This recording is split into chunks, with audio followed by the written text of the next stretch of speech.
B'nei Yisrael et ha-Shabbat לעשות את השבת לדורותם ברית עולם.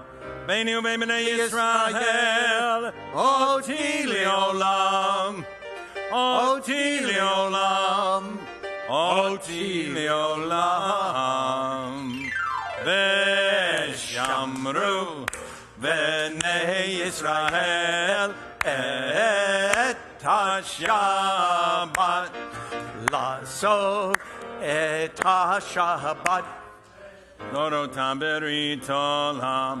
כי ששת ימים עשה אדוני את השמיים ואת הארץ. ושמרו בני ישראל את השבת לעשות את השבת לדורותם ברית עולם. וביום השביעי שבת וינפש, שבת וינפש, שבת וינפש.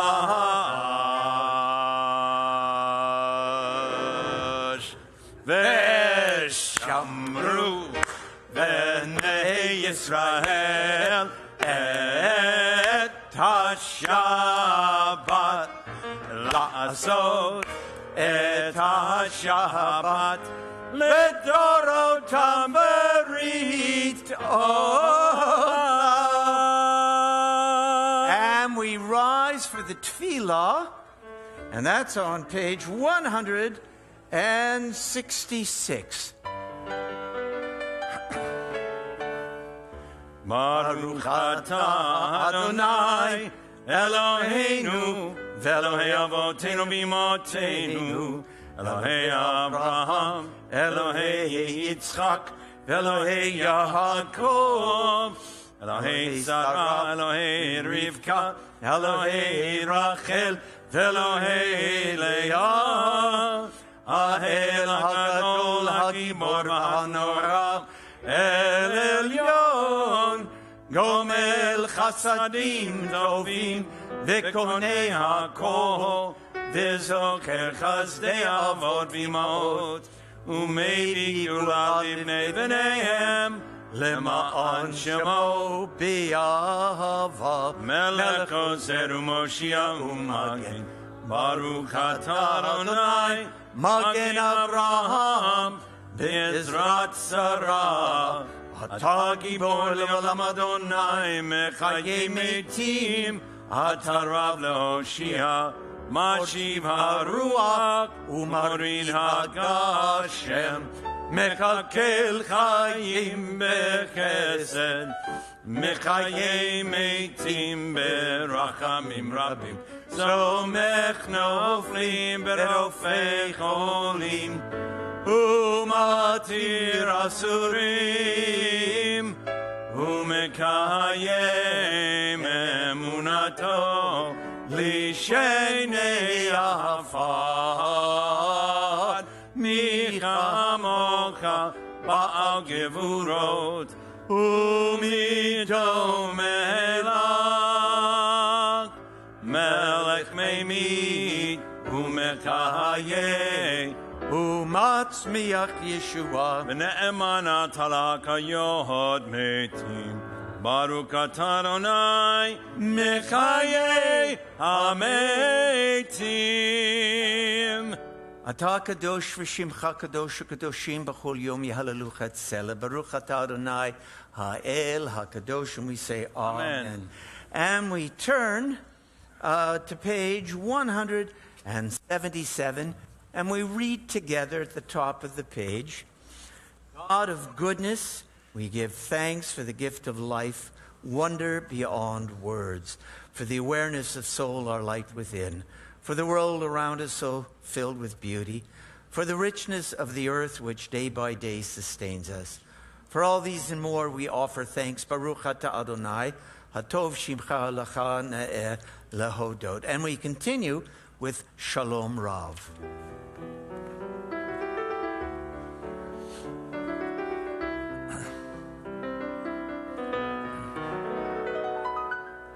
Shalom Rabbi Yisrael Amcha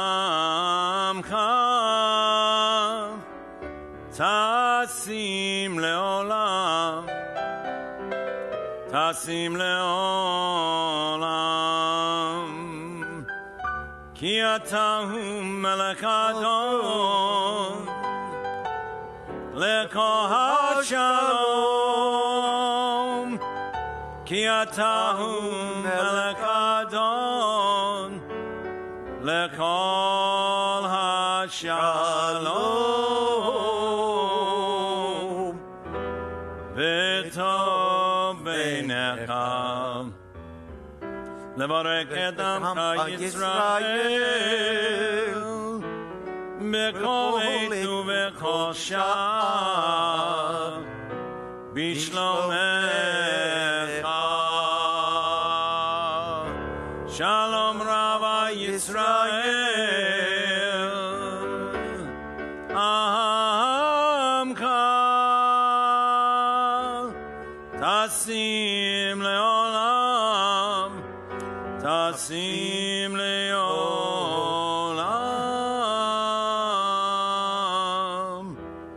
Ki Atahu Melech Adon Lekol HaShalom Lekol HaShalom Lekol HaShalom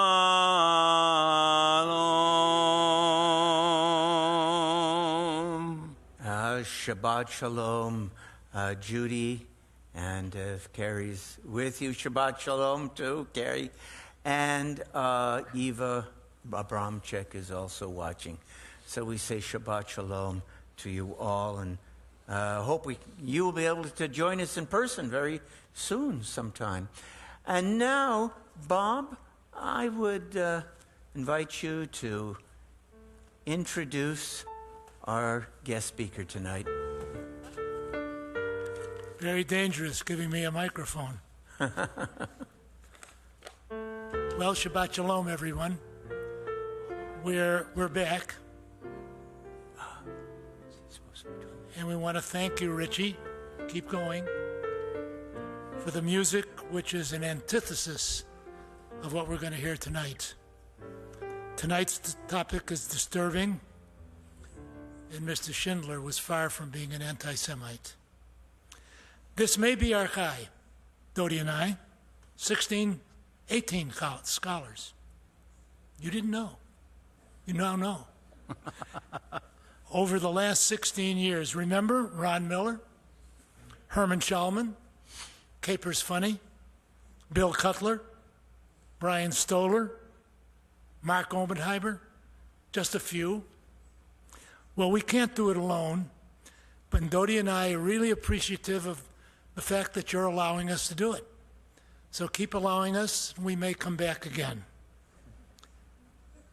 Richie, Cantor, Manny, and Rabbi Allen, you've been on this road with us for the last 16 years. I hope all was well with you, putting up with us. The ride has been a good ride, and I like what I see today with almost 40 people here. So all you people out there, you can come in. It's okay. We're friendly. The speakers we've had in the past have talked to us, and we learned. But this evening, we will have a speaker that will talk with us, because much of the topic we probably have lived or know a good deal about. Discrimination is not new. It dates back way to the beginning, when Adam and Eve were tossed from the garden because they were too knowledgeable. They didn't even know they were Jewish. It continued through the Inquisition and the Crusades. And then further along, we meet up with Dreyfus and his trial. We meet up with the rise of Nazi Germany. No need to go over that one. Further along, we go to Limburg, Henry Ford, Father Coughlin, the SS St. Louis. More currently, add the Paris Market, Templites Chaim, Charlottesville, with no Jews to take our jobs, and good people on both sides, and even silence in Orlando. Eric Ross is a Senior Associate Director for Outreach and Anti-Semitism in the ADL South. He grew up in Orlando, graduating from Hebrew Day School. He spent his freshman year of college studying abroad, volunteering at Israel's Young Judea program for a total of 14 months living and studying in Israel. Eric has a BA in Religious Studies from the University of South Florida, Tampa, 2 MA degrees from Gratz College in Philadelphia, 1 in Jewish Communal Service, and 1 in Jewish Studies. He's held numerous positions in the organized Jewish community, and these include the director of Neve Michael Children's Village in Israel. Any of you know that one? He does. He was an executive of the American Friends of Hebrew University in Fort Lauderdale, an assistant director in Palm Beach County chapter of American Jewish Committee. He's a life member of Hadassah, resides in Coral Springs, and an avid gardener. He is not here to reinvent the wheel, but to remind us of the past, tell us a little bit about today, and hopefully what the future may hold. We share a heartbreak, he with the Dolphins, I with the Bears.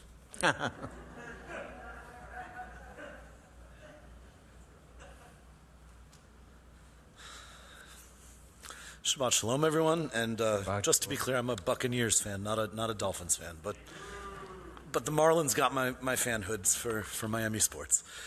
Shabbat Shalom. Thank you all so much, and especially to Robert and Dodi for inviting me here to be with you today. I hope that all of you are holding up well during these trying times, and that you and your families and loved ones are staying safe, happy, and healthy. When you heard the words Anti-Defamation League, I'll bet that almost every single one of you thought about the exact same thing. Anti-Semitism, it's the natural correlation. But although anti-Semitism may be the bulk of our focus, it's not the only thing that we're concerned with. You see, ADL was founded in 1913 on the same mission that we still have today, which is to stop the defamation of the Jewish people and to protect the rights and fair treatment of all individuals alike. You see, the founders of ADL, they understood in 1913 what we still fully understand today. That second part of that mission statement, the first part isn't possible without that second part. Yes, ADL was created to keep the Jewish community safe and secure, but the way we've always believed we can do that most effectively is by ensuring that all minority communities, all discriminated communities, all at-risk communities, and communities of all religious faiths are also as safe and secure as well. So today, through our 25 regional offices, ADL is the world's leading organization fighting anti-Semitism and other forms of hatred through programs and services that counteract prejudice and bigotry. To me, that's one of the things that makes my organization so special. We have a narrowly focused mission, but a huge toolbox from which to address it. Very few people fully understand all of the different ways that ADL works. You see us in the news, but you don't necessarily know what's going on in other areas of society, behind the scenes. So I'm going to take a little time to explain ADL's work on the macro level before discussing the history of anti-Semitism, the modern state of anti-Semitism, and what I believe to be the answer for the future of anti-Semitism. And please don't worry, I will also include some things that each of you can do in your daily lives to help stem the tide, the rising tide of hate that we see. So how exactly does ADL do what we do? We start by what I like to call the ADL PI. It stands for Protect, Investigate, and Educate.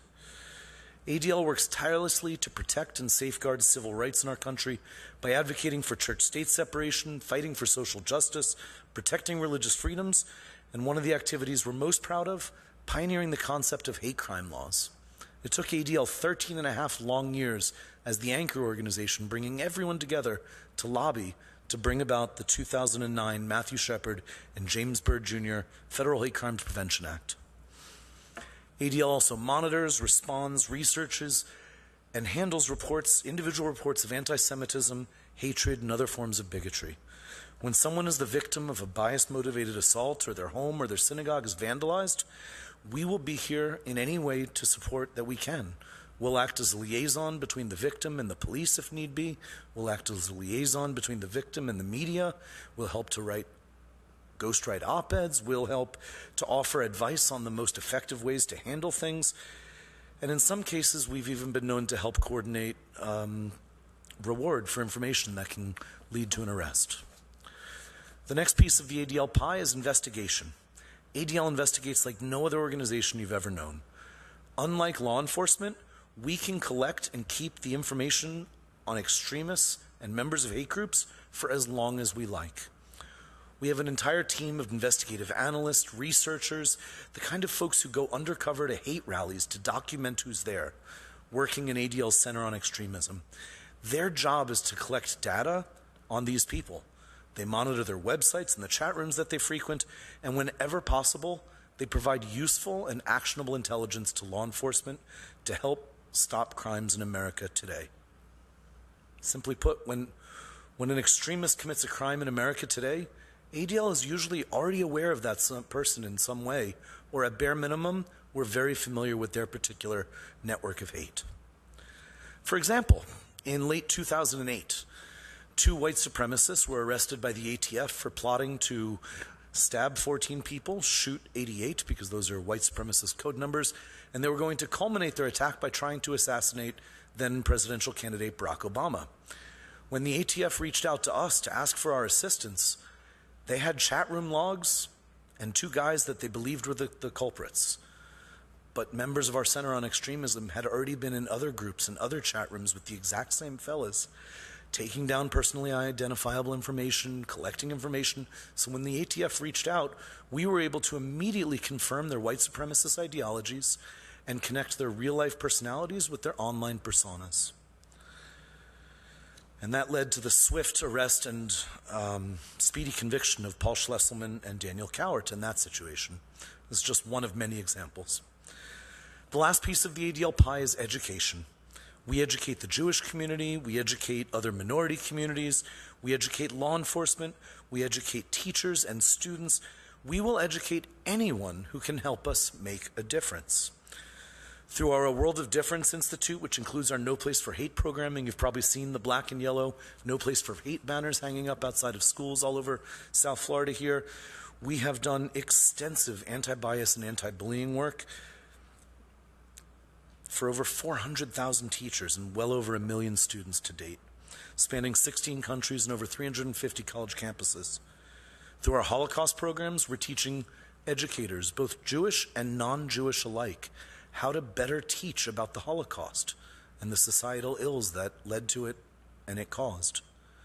Through our Words to Action initiative, we're doing highly successful work with students on the high school and college campuses, training them how to recognize anti-Semitism and how to determine the most effective and efficient response to what they've witnessed. We also do extensive trainings for members of law enforcement. We train them on hate crimes because we originated the concept, and they receive maybe a half hour of training during police academy on hate crimes and hate symbols. We train them on extremism from the far left to the far right, from religious extremism to political extremism to sovereign citizens, you name it, and we do it all absolutely free. They just have to ask. So now that we've gotten through the ABCs of ADL, why don't we begin by establishing a basic definition of anti-Semitism? The current most broadly accepted definition of anti-Semitism comes from the International Holocaust Remembrance Alliance, or IHRA, which said in 2016 that anti-Semitism is a certain perception of Jews which may be expressed as hatred towards Jews. Rhetorical and physical manifestations of anti-Semitism are directed towards Jewish or non-Jewish individuals and their property, toward Jewish communal institutions and religious facilities. But the term itself, anti-Semitism, was coined way back in 1878 by a German journalist named Wilhelm Marr. He viewed all Jews as being a different race entirely, what he called a Semitic race, which is a bit of a misnomer because the word Semitic refers to a group of languages from the Middle East, including, yes, Hebrew, but also Arabic, Aramaic, Amharic. But for Marr, that wasn't the point. For him, the term anti-Semitism had one meaning, and his hatred had but one victim, the Jewish people. But the true origins of anti-Semitism go back significantly further than that, even if there wasn't a specific word yet to describe it. After the Common Era, as Christianity came to power and eventually became the dominant religion in Europe, it became increasingly common to scapegoat Jews for everything and anything. As the Middle Ages approached, it also became very common for countries to enact laws specifically designed to discriminate against their Jewish populations. Jews weren't allowed to own land, so they couldn't be farmers. They were banned from joining guilds, so they were excluded from all craft and mercantile work. And since Christians were prohibited from lending money, Jews often had no choice but to go into the banking trade, laying the groundwork for several classic anti-Semitic tropes about Jews controlling the monetary system, Jews being stingy or greedy, and Jews being swindlers. Ironically, there are many examples where rulers opted to simply kick out all of their nation's Jews because they couldn't afford to repay all their debt.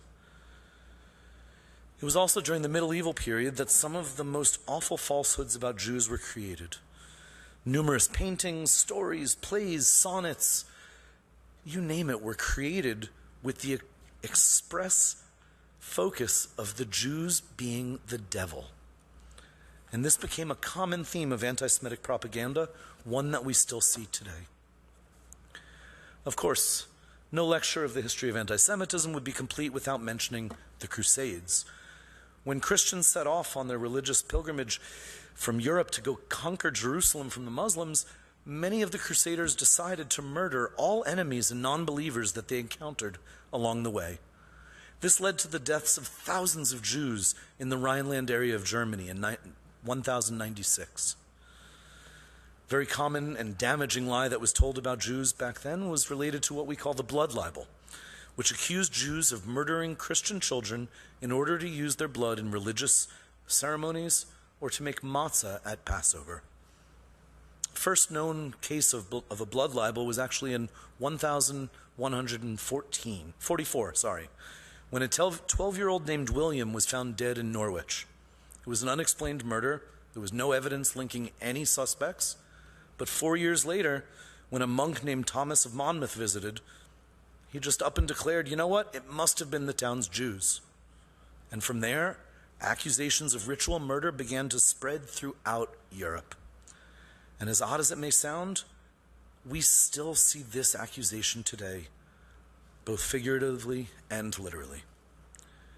In 1349, when the Black Death or bubonic plague devastated Europe, it killed an estimated 25 to 50 million people.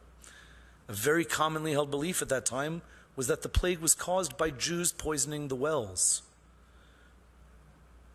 The reality was that Jews were dying from the plague at the same rates as everyone else.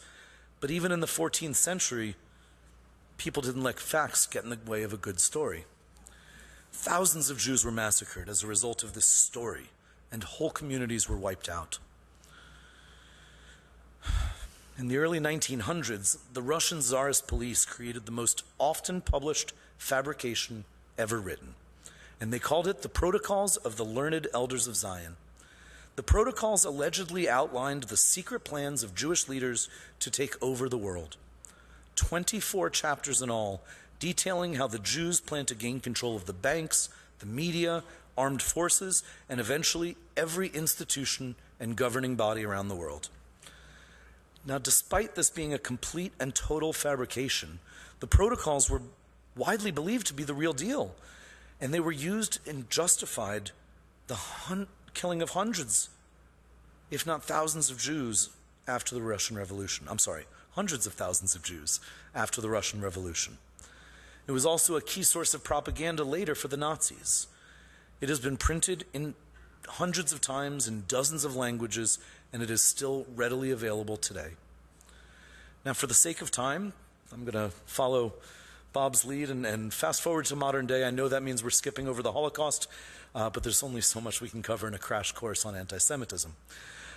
So I'd like to do a little bit to bring you into the modern day by explaining about the work that ADL does to compile, vet, and quantify the number of anti-Semitic incidents occurring each year in the United States. We started doing this in 1979, and every year since then we've released what we call our annual audit of anti-Semitic incidents. We use it as a barometer to help us determine if things are moving in the right direction or the wrong direction, and to help identify areas that we may need to shift our focus towards. I'll be the first to admit that it's an imperfect science, because it relies entirely on what people are willing to report to us, what information police is willing to share with us, and what information we can gather from the media and then independently verify. Just like other self-reported crimes like domestic violence, for example, we know for a fact that there is a lot more taking place out there than just what we're aware of. But we still do it year in and year out because it gives us that measuring stick, and it gives us the ability to spot trends. So allow me to, normally I would have a PowerPoint, but this is Shabbat, so I would have numbers and bars and graphs, so I'm going to walk you through it verbally. Bear with me a moment. So we work a lot in changing trends. That's how we figure things out, where things are moving, where things are going, if something might just be a blip on the radar or if something is a real issue that we really need entire communities to focus towards. So to give you a flavor of that, I'm going to start in 2017 and then work you up through the last 4 years worth of our annual audits. In 2017, the total number of incidents to ADL rose nearly 60%, up to 1,986 from the 1,267 reported to us in 2016. In fact, 2017 was the second worst year on record since we began tallying the numbers in 1979. Every part of the country was affected. For the first time in over a decade, 2017 saw incidents reported in all 50 states plus the District of Columbia. Let's not forget that the first 3 months of 2017 brought with them an unprecedented number of bomb threats to JCCs and Jewish institutions all around the country, including several ADL offices. According to ADL's tallying, we confirmed at least 165 separate bomb threats in 38 states and 3 Canadian provinces, spanning 6 distinct waves over a little less than 3 months.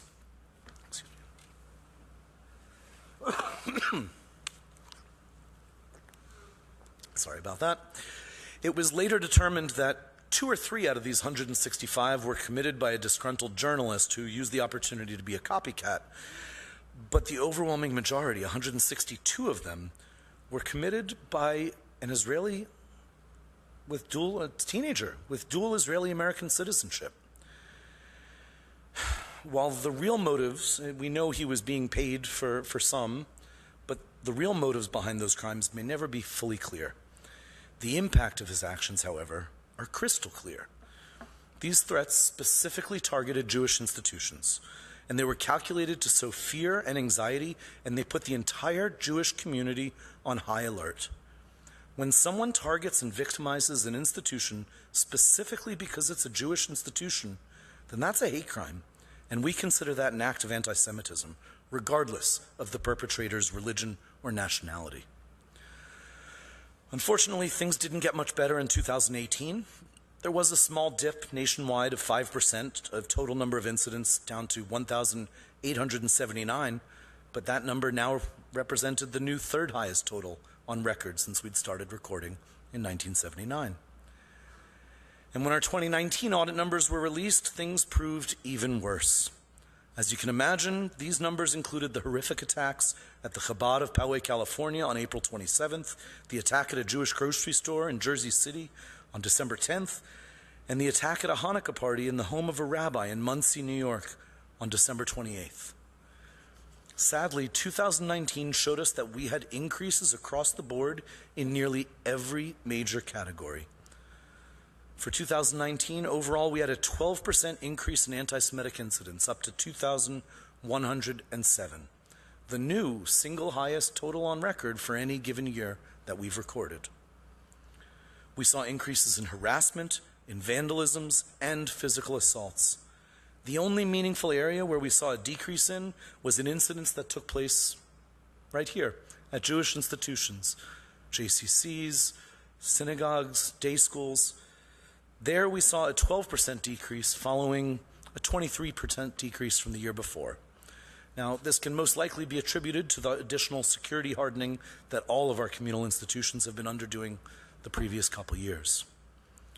This past April, ADL released our 2020 annual audit of anti-Semitic incidents. In 2020, incidents were reported in 47 states and the District of Columbia. The total number did decrease slightly by 4%, down to 2,024. However, you've heard me say this over and over again, this now represents the new third highest year on record since we've started recording. Have you noticed that major trend yet? 4 years in a row, the last 4 years in a row, have all made top threes in our tallies. So how did things fare here in Florida? Well, from 2018 to 2019, anti-Semitic incidents rose 20%, from 76 to 91, despite having gone down a little bit the previous year. And for 2020, we saw 127 incidents, a whopping 40% increase over 2019. In 2020, the Florida counties reporting the most incidents were Miami-Dade with 27, Palm Beach with 23, Broward with 18, and the greater Tampa Bay area, encompassing about 4 or 5 counties, saw 20. Now, thankfully, in 2020, we did see some significant decreases in the number of incidents involving vandalism and physical assault.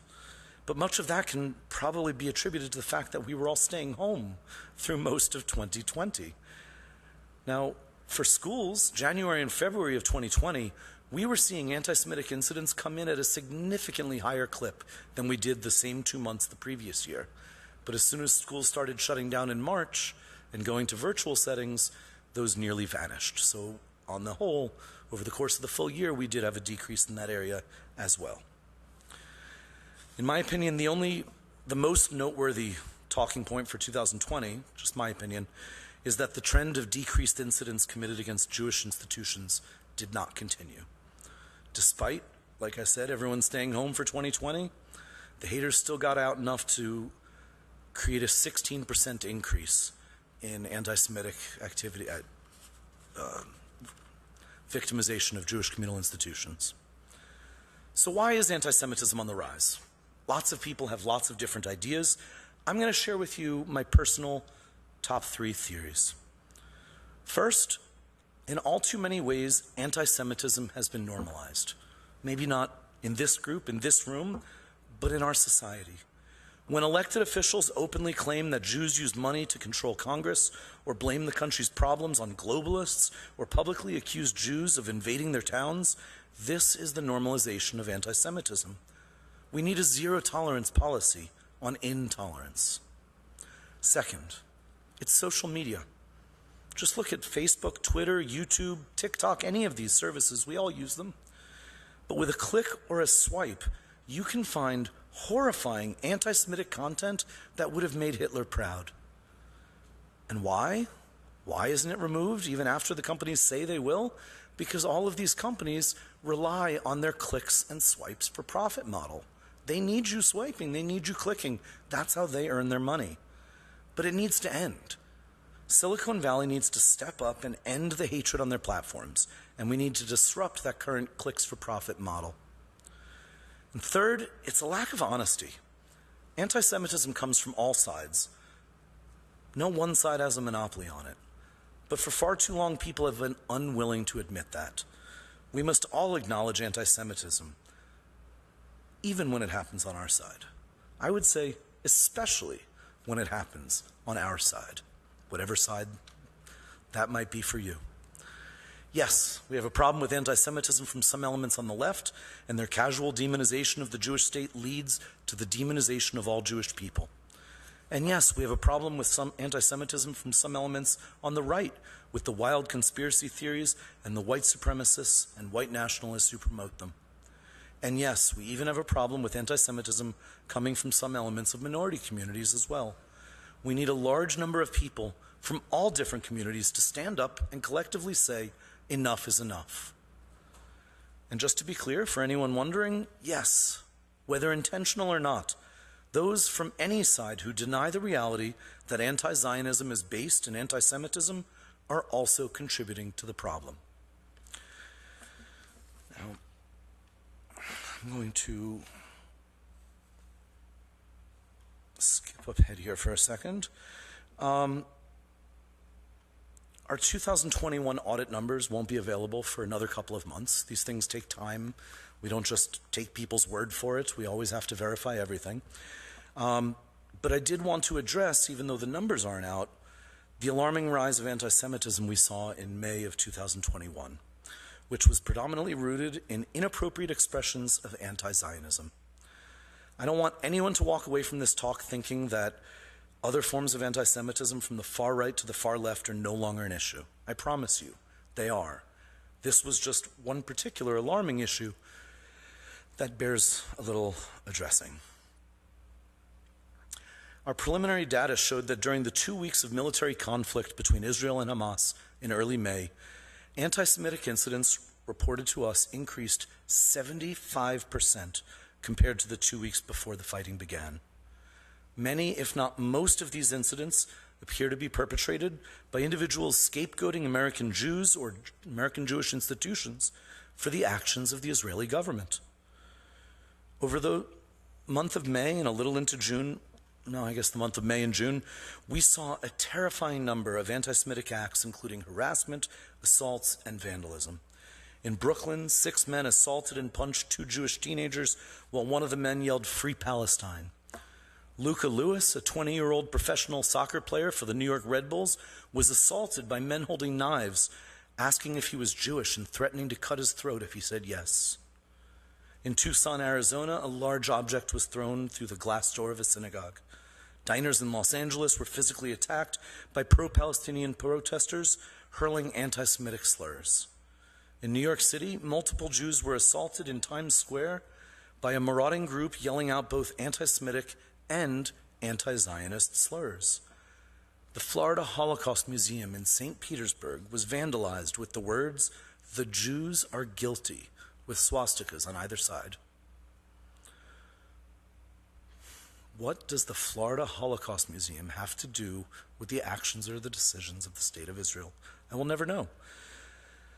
But most disturbingly, at least in my opinion, was the family who was visiting from New Jersey, walking down the street in Bal Harbor, when a truck full of men pulled up and started throwing garbage at them, and then started hurling "F you Jew," "Die Jew," "Free Palestine," and ultimately threatened to get out of the truck and rape the wife and daughter. Thankfully, an earnest citizen in the car behind got out and scared them off. Otherwise, God knows what could have happened. According to the recent survey of American Jews and perceptions of anti-Semitism, 63% of American Jews feel their communities are less safe today than they were 10 years ago. I am 43 years old, and that is the first time in my life that statement can be said, that an overwhelming majority of Jews feel less safe today than they did 10 years ago. You want to criticize the government of Israel? Fine. You want to criticize their policies or tactics? Great. There is plenty of legitimate criticism to go around. At ADL, we're steadfast supporters of the First Amendment right to free speech, and we strongly believe in constructive dialogue. But when you blame, scapegoat, target, and attack Jews or Jewish institutions as a way of airing your grievances with Israel, well, that's not protesting, that's not activism, that's not debate. That is anti-Semitism, plain and simple. So now for the question on all of your minds, what can you actually do to help push back against this today? Then we'll get to the future. So I'm going to run through a series of easy lifts for you. Please feel free to ask me more questions later during the ONEG. But first, you can monitor activity in your community that affects the rights and fair treatment of all people. Remember, an attack on any religious or ethnic minority is an attack on every religious and ethnic minority. Second, don't engage in rumor mills. They're so toxic and so destructive. When you get an email saying some company is anti-Semitic or some company hates Israel or this company is racist, don't just pass it along as fact. Take 3 minutes to look it up. Snopes.com, trutherfiction.com, there's a handful of others out there that do amazing work at fact-checking and debunking these kind of things. Third, report incidents to the ADL. If a hate crime has been committed, be sure to call law enforcement first, but then please visit adl.org/reportincident to let us know. If someone has been harassed or discriminated against, please urge them to reach out to us. It only takes a few minutes to do, and we can't help you if we don't know what's going on, nor can we include it in our annual audit of anti-Semitic incidents. Fourth, report instances of bullying or religious harassment in schools to ADL as well. The lessons of our No Place for Hate programming are so valuable, and we are willing to work with schools everywhere to counter bullying and cyberbullying. And we have teams in all of our regional offices of professional educators ready to discreetly assist you if you find yourself in this situation. Fifth, you can continue your education beyond today's presentation by signing up to participate in our ongoing Fighting Hate from Home webinar series, which we began back, fortuitously, in March of 2020. It has been hugely popular ever since. But what about tomorrow? What does the future hold? Well, the answer to that really depends on all of you. It's going to come down to how all of you feel about finding, engaging, fostering, and working with unlikely allies. It's safe to say that each of us has hoped that the awful, ugly, jarring specters of bigotry and division that have scarred our society the past few years would jolt us all back to our senses, that common decency would reemerge, that white supremacists would be marginalized. But just last weekend in Orlando, we saw 15 to 24 of them holding rallies on back-to-back days in an area. I know an area. It's an area called Waterford Lakes because my sister lives in Waterford Lakes, about a mile away from where they were rallying. Just outside, in the suburb of Orlando. They were also on an overpass of I-4, disrupting traffic. Things aren't getting better. Things haven't gotten better. In fact, in many ways, things are worse now than we could have imagined. But how can we reverse that tide? Well, we need to accept a hard truth. We can't put the genie back in the bottle. We have to come to terms with where things are today. Over generations, good people, including many in this room today, I'm sure, were able to push prejudice out of the public square and into the shadows. But today it's right back out in the open again, in our schools, on social media, and everywhere in between. Next, we must all fight bigotry and hatred with everything we've got for the safety of our communities and for the country we love. And third, we must recognize that anti-Semitism doesn't occur in a vacuum. A spike in anti-Semitism means a spike in all forms of hatred. When it comes to intolerance against minorities, there is tremendous overlap. We saw this in Charlottesville, where white supremacists with torches claimed to be rallying to preserve Southern heritage and Confederate monuments, but things quickly devolved into shouting Nazi-era slogans like, "The Jews will not replace us." To effectively move the needle, we cannot compartmentalize our compassion. That's why my organization is constantly joining with allies in the courts, the halls of Congress, through a myriad of public campaigns. But this is just a start. It's time for everyone to re-engage their civic muscles. I urge all of you to refuse to stay on the sidelines. When others are marginalized for how they pray, where they're from, or whom they love, even if it does not appear to be your cause. If I am not for myself, who will be for me? If I'm only for myself, what am I? And if not now, when? When you boil it down, ADL is primarily a civil rights and educational organization. When we fight the defamation of the Jewish people and seek justice and fair treatment for all, we view ourselves as change makers, standing up for equality and freedom. We regularly deal with a host of civil rights issues that necessarily put us in a position to be doing intergroup outreach. And we also understand that people are not born hating, and that hate is a learned behavior. And if you're willing to put in the time, the energy to educate somebody, and to allow them the space that they need to digest that and to change, then hate can be unlearned. Our children are our future, and we must teach them to embrace others, not to hate them. We must teach them to be upstanders instead of bystanders. A few years ago, this is an example for you of how it's not quid pro quo, but when you stand up and do the right thing for long enough, people follow suit. Several years back, we formed our Interfaith Committee on Mosques, which responds when townships or municipalities attempt to manipulate zoning and other requirements to prevent a mosque from being established in their community. Through this committee, we have filed amicus briefs, friends of the court documents, along with other religious and civil institutions in a number of cases, usually leading to the mosque being permitted to be built. As you might imagine, when the ADL initially approaches some of these Muslim communities, they're leery, if not downright skeptical of our sincerity and our intentions. But by the end of the process, we have created allies. So for example, when a couple of imams out west 3 years ago made public anti-Semitic statements that went way beyond the pale, we saw many of our Muslim organizational partners going out of their way to publicly condemn and counter those statements.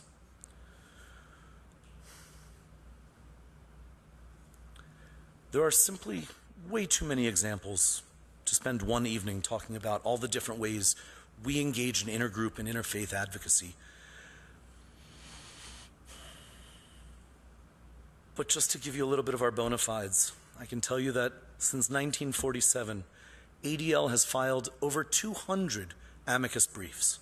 Again, friends of the court documents in courts all around the country, including on some landmark cases like Brown versus the Board of Education and Title VII of the Civil Rights Act. The majority of these cases have dealt with church-state separation issues that impact all groups, all faiths, and all minorities.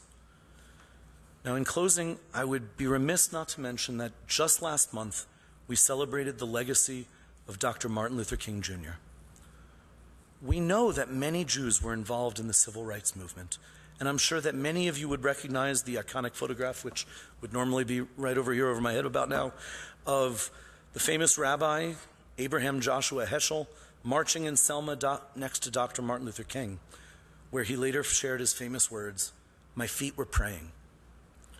But what less people realize is that in some of those pictures, you can also see Rabbi Maurice Eisendrath, president of what was then known as the Union of American Hebrew Congregations, now the Union for Reform Judaism, who was marching side by side, holding a Torah in his hands the whole way. And what even fewer people know is that also present, and in some of those photos, was Ben Epstein, then national director of ADL, and a number of ADL staff and our lay leaders from around the country joined him as well. After that march, Ben Epstein said, "The task ahead for the Anti-Defamation League is to smooth the road to promote American ideals of democracy through obedience to law and through intergroup cooperation. This we will do with all the resources and experience of our more than 50 years of life, for we, of all people, know the evil of silence." And at that same march, Dr. Martin Luther King said, and I'm sure you've heard these words before, "Let us realize the arc of the moral universe is long, but it bends towards justice." It's a great quote, but the message I want to leave you with this evening is a gloss on that statement, namely that the arc doesn't bend by itself. It needs as many of us as possible pulling on it to keep it bending. That's what we strive to do, and that's what I invite all of you to join us in. The idea of tikkun olam, of healing the world, has become very popular in the Jewish community over the last several decades. But that idea that Jews can repair the world by ourselves, less than 1/4% of the world's population, that's just simply not realistic. We must do it together with others who share our values and who share our vision. Thank you again for having me here, and Shabbat Shalom. Shabbat Shalom.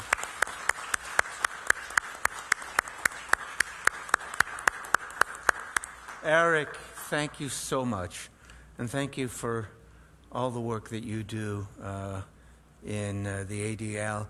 I think it's absolutely important that we Jews stand up for what is right, not just for ourselves, but for all American citizens.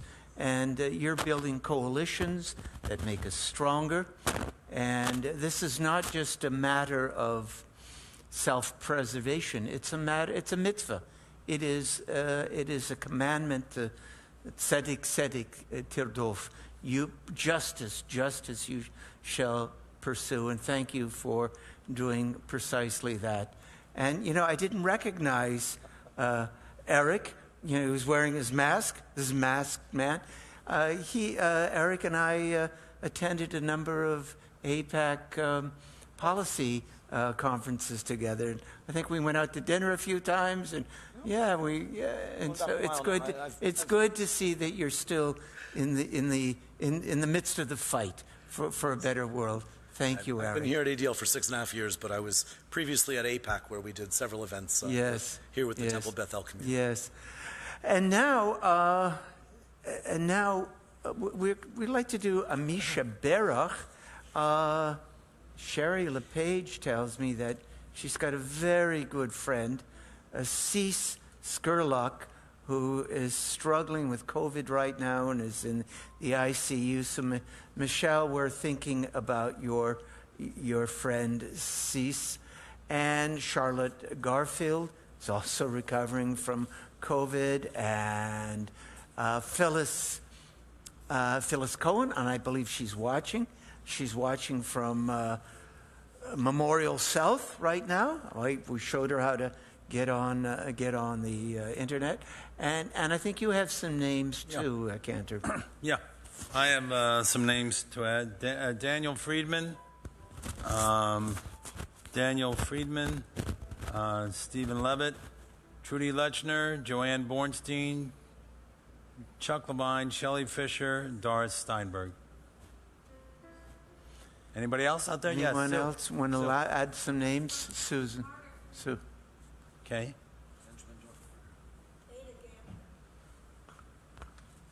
Anyone else? Yeah. Okay, we get the name in Hebrew. Okay, we're on page 371.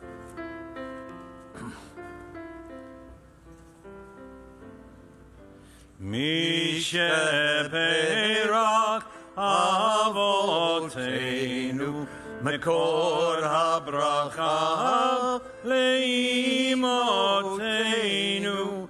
May the source of strength, who blessed the ones before us, help us find the courage to make our lives a blessing, and let us say Amen. Misheberak imotenu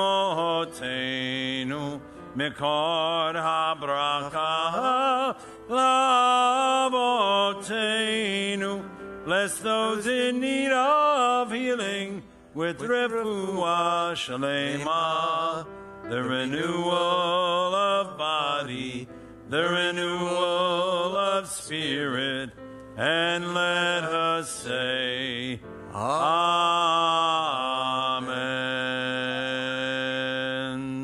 Shabbat Shalom, Paul, and let's see some other, Sandy and Paula. And Paula Steinberg thanks Dodie and Bob for making this program possible. Now, we have some birthdays. You didn't know I played the piano, did you? Listen.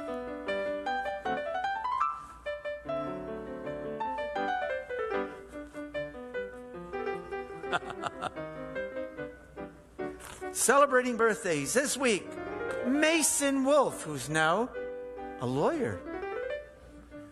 Paula Steinberg, who's watching. Paula?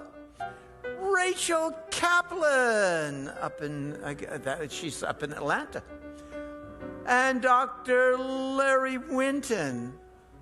Jennifer Rosen. Heshi Walensky, one of my favorite kosher butchers of all time. Natalie Wise. Let's sing happy birthday to all of these people. Happy birthday to you. Happy birthday to you.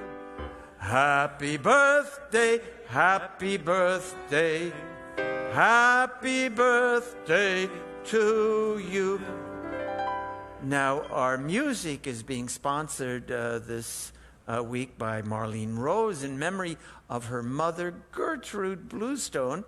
And at this time, we usually play a little romantic music. Yes, for anniversaries. Yes, Susan and Alan Puritz are celebrating their anniversary. Any other anniversaries we should mention? Well, Susan and Alan, if you're watching, this is for you. If not, the rest of us lovers can sit and enjoy this music. Take it away, Richie.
Unforgettable, unforgettable you. Little Nat King Cole, right? we turn to page. Thank you, Richie. That was beautiful. We turn to page 586 for the Elenu. We rise.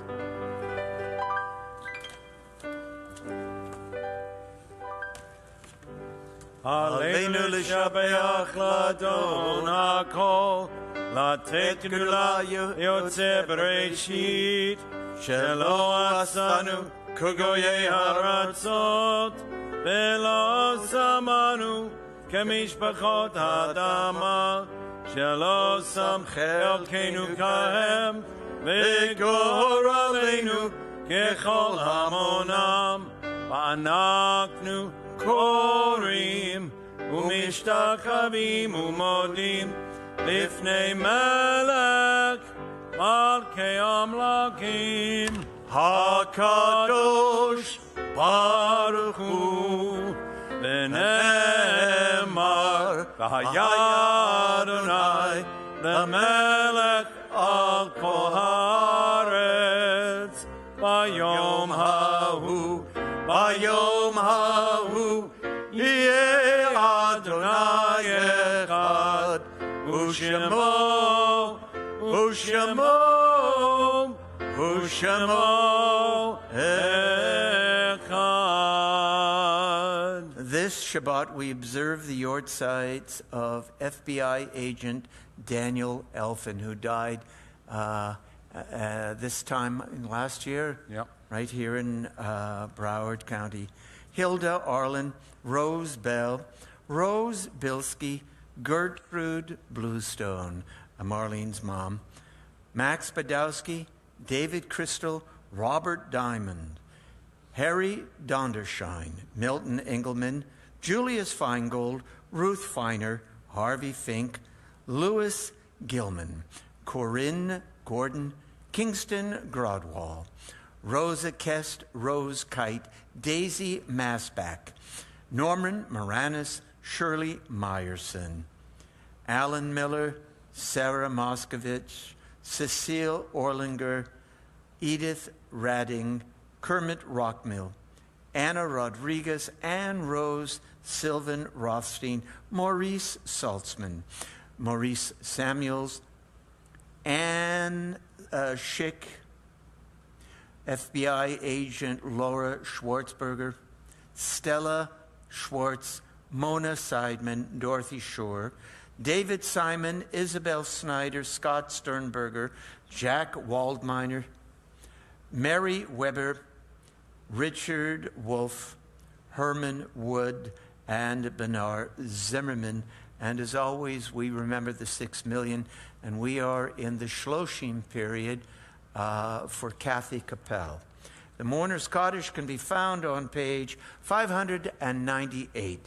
Yitgadal v'yitkadash shamei rabbah, be'alma devarach chirutei v'yamlich malchutei, b'chayichon v'yomechon, uv'chayedecho beit Yisrael, bagalav yizman karid imru amen. Yehi shmei rabbah mevarach leolam alamelamaya, yitbarach v'yishtabach v'yitpa'ar v'yitromam v'yitnaseh.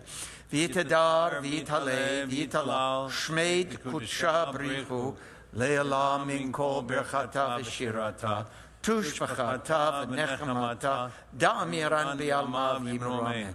Yehi shlama rabba min shamaya, v'chayim aleinu v'yal kol Yisrael v'yimromen. Osei shalom b'mromav, hu ya'asei shalom.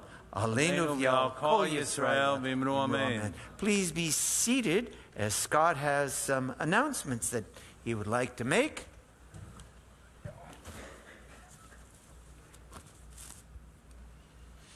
Let me remove my mask.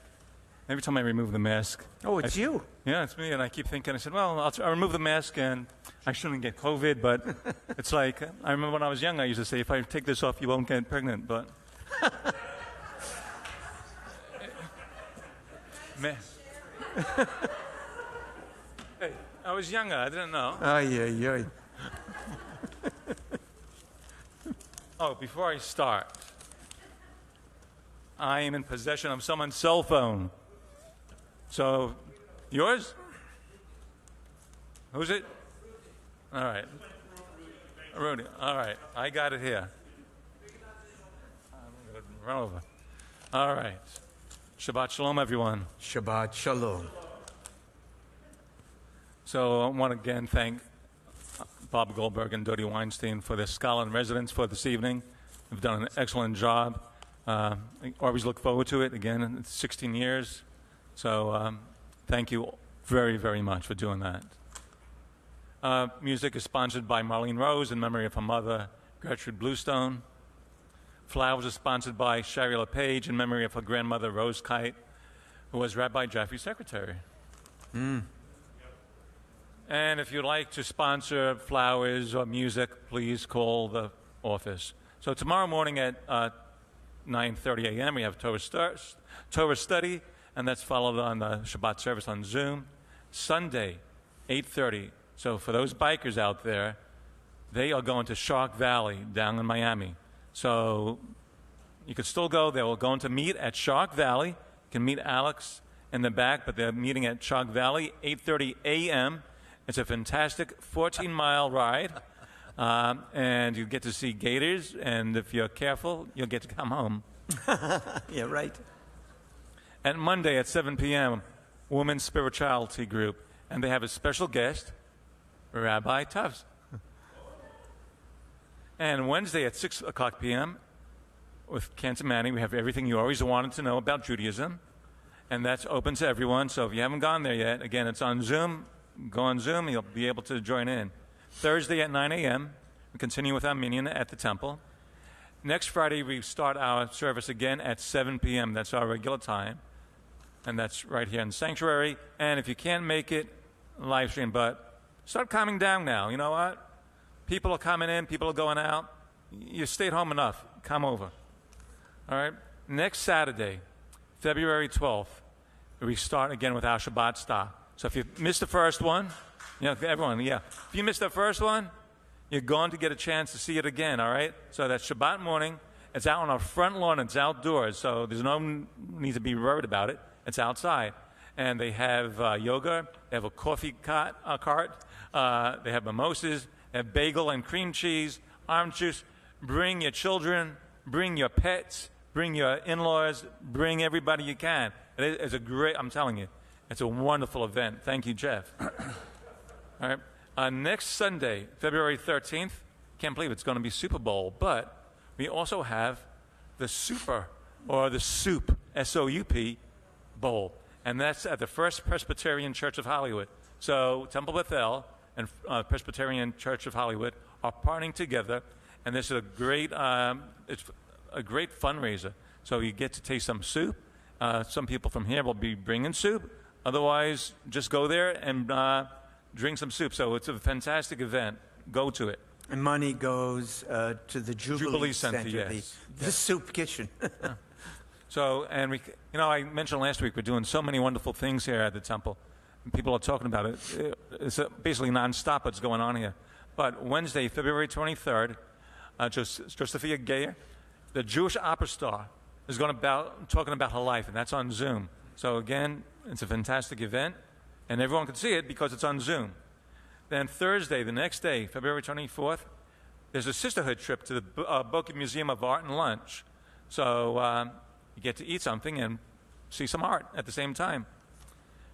Friday, February 25th, again, these are all the events that are going on here. We have our Gospel Shabbat, right, Cantor? So that's a fantastic event as well. If you remember, we had this before COVID.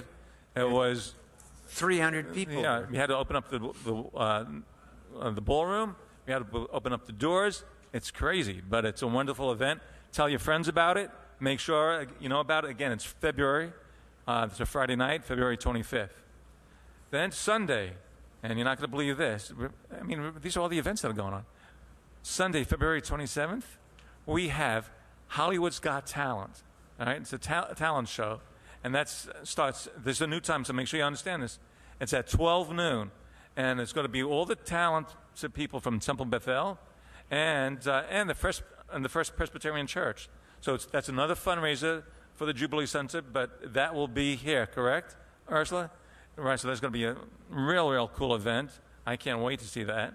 And, by the way, for those who are participating in this event, they're getting to so there's a Passover raffle, but there's a first prize. Whoever does the best in this talent show gets a $500 gift card.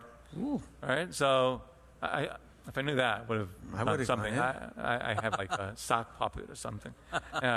Then there's a second and then there's third gift card prizes too. So you may not get that $500 one, but you get the second or third. So come over and watch it. And if you're one of those talented people, lots of luck.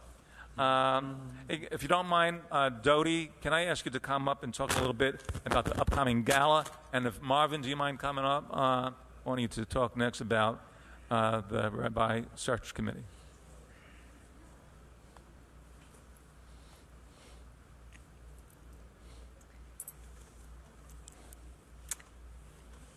The masks and the earrings are a problem.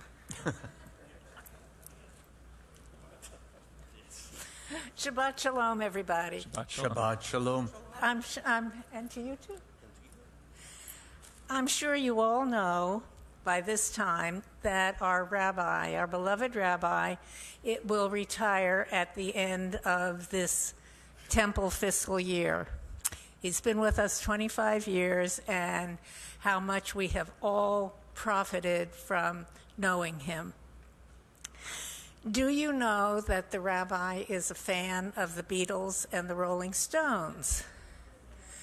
Looks like everybody knows that. Okay, so what we have decided to do, just like the Beatles and the Rolling Stones, we will have a farewell tour for the rabbi.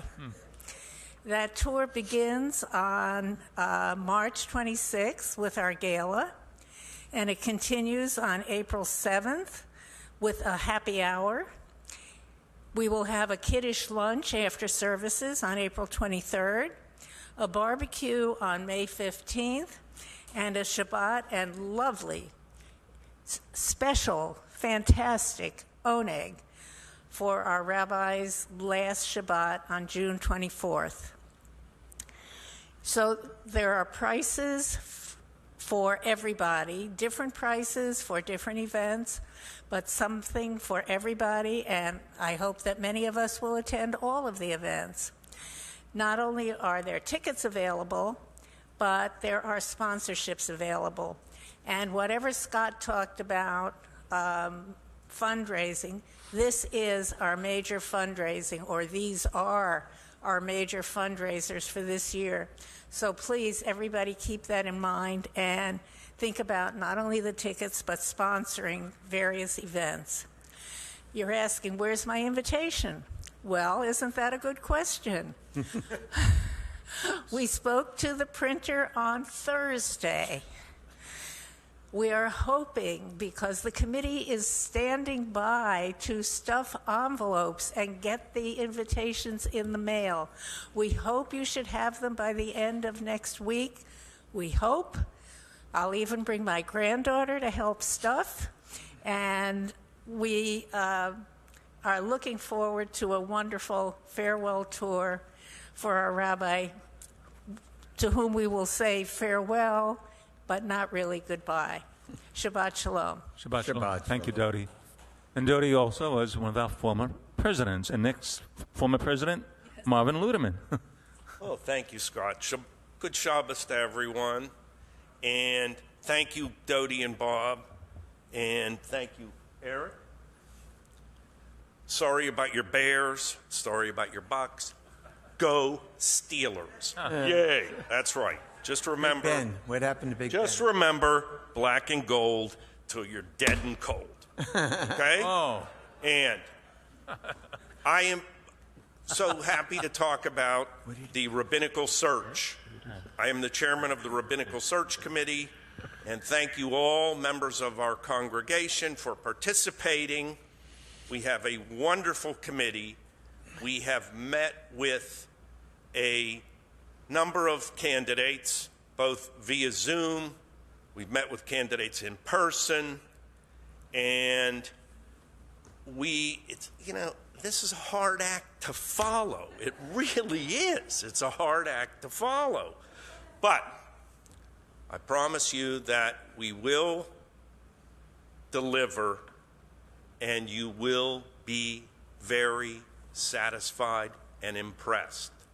We are going to bring someone that will follow up what Rabbi Tuffs has initially done for us for 25 years, following up what Rabbi Jaffe did for us for all those years, and Temple Bethel will live on. That I promise you. So stay tuned, because it won't be too much longer, and we will have that announcement. Again, good Shabbos, everyone. And please participate in the farewell tour for the rabbi. We really, really could use it. It's, for the last 2 years, it's been very difficult. Can't get a lot of people in here. The pandemic has made people stir crazy. Take the time, come out of your house, spend a little bit of the last few months that Rabbi Tuffs will be our rabbi. He's not leaving our family. He'll be here afterwards, but he won't be here on a daily basis. So let's show him the love that he's shown us for the last 25 years. Please, come out, spend some time on the farewell tour. I promise you, it will be fun. With that said, Shabbat Shalom. Shabbat Shalom. Thank you, Marvin. Thank you, Marvin. And again, open up your email, look at trending, connections for more information. Cantor, final hymn. Okay, final hymn tonight. Page 643. 643, the second song. Going down from the top of the page, these are the words of Reb Nachman, a great rabbi who lived 200 years ago in the Ukraine. He said, Kol ha'olam kulo gesher tzar ma'od, v'ha'ikar lo lefachet klal. you know. The entire world is a narrow bridge. The most important thing is not to be afraid. Okay? Want to stand up and sing? Let's all sing. God, call the fire department. Kol haolam klo, gesher tzar me'od, gesher tzar me'od, gesher tzar me'od. Kol haolam klo, gesher tzar me'od, gesher tzar me'od. והעיקר לא לפחד כלל והעיקר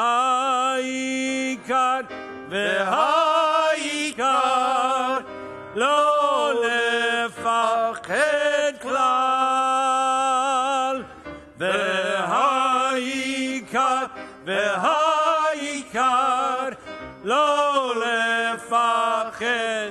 לא לפחד כלל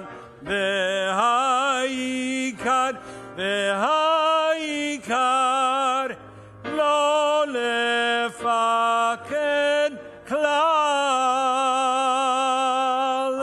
There was one other person we should have mentioned on our Misha Baruch, George Adler, a dear friend of our congregation.